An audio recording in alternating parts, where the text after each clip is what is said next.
Surveillante tuée au couteau à Nogent, préméditation, absence de « compassion » du collégien. Le point sur l'enquête. Profil du suspect, motivation.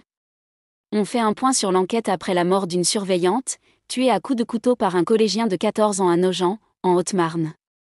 On en sait désormais un peu plus sur le collégien soupçonné d'avoir tué mardi à coups de couteau Mélanie G., une assistante d'éducation de 31 ans devant le collège de Nogent, en Haute-Marne. Le suspect a été arrêté et placé en garde à vue pour meurtre sur une personne chargée d'une mission de service public. Quel est le profil de cet adolescent? Quelles sont ses motivations? Denis Devallois, procureur de la République de Chaumont, Haute-Marne, a fait un point sur l'enquête ce mercredi après-midi. On vous en fait un résumé. Quel est le profil du collégien? Le mis en cause, collégien en classe de 3e au collège Françoise Dolto de Nogent, en Haute-Marne, est né en août 2010. Il est décrit comme sociable et plutôt comme un bon élève, a expliqué le procureur. Il était intégré à la vie de son établissement et était référent anti-harcèlement depuis plusieurs années. Il est issu d'une famille unie et inséré professionnellement. En garde à vue, l'adolescent s'est montré détaché. Il n'exprime pas de regret ni aucune compassion pour les victimes, a précisé le procureur.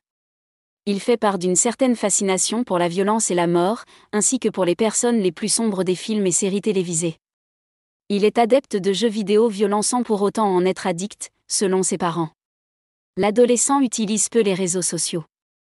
Le jeune homme apparaît en perte de repère quant à la valeur de la vie humaine à laquelle il ne semble pas attacher de valeur particulière, estime le procureur, ajoutant toutefois que il ne manifeste aucun signe évoquant un possible trouble mental. Était-il connu de la justice? Aucun membre de sa famille ni lui-même ne présente d'antécédents judiciaires, a précisé le procureur. Le collégien avait toutefois fait l'objet de 2 sanctions disciplinaires en novembre et décembre 2024. Une pour avoir porté des coups de poing à un camarade de classe. Une autre pour avoir frappé un élève de 6e. Pour ces faits, 2 sanctions dissimilaires ont été apportées par l'établissement scolaire. Une exclusion des cours pendant une journée avec présence au collège pour les premiers faits puis une exclusion complète du collège pour le second. Depuis, aucun nouvel incident n'était intervenu dans l'établissement. Face aux questions d'un journaliste lors de la conférence de presse, le procureur a expliqué que aucun élément ne laissait présager la gravité des faits qui seront commis quelques mois plus tard. Quelles sont ses motivations? Le procureur a expliqué que le jeune homme a indiqué avoir voulu s'en prendre à une surveillante, sans cibler en particulier l'une d'entre elles. En garde à vue, il a expliqué avoir agi ainsi car il ne supportait plus le comportement des surveillantes en général qui auraient eu, selon lui, une attitude différente selon les élèves. Le jeune homme établit peut-être un lien entre le fait d'avoir été sermonné par une surveillante vendredi 6 juin alors qu'il embrassait sa petite amie au sein du collège. Il a toutefois précisé que cette surveillante n'est pas celle qui sera sa victime.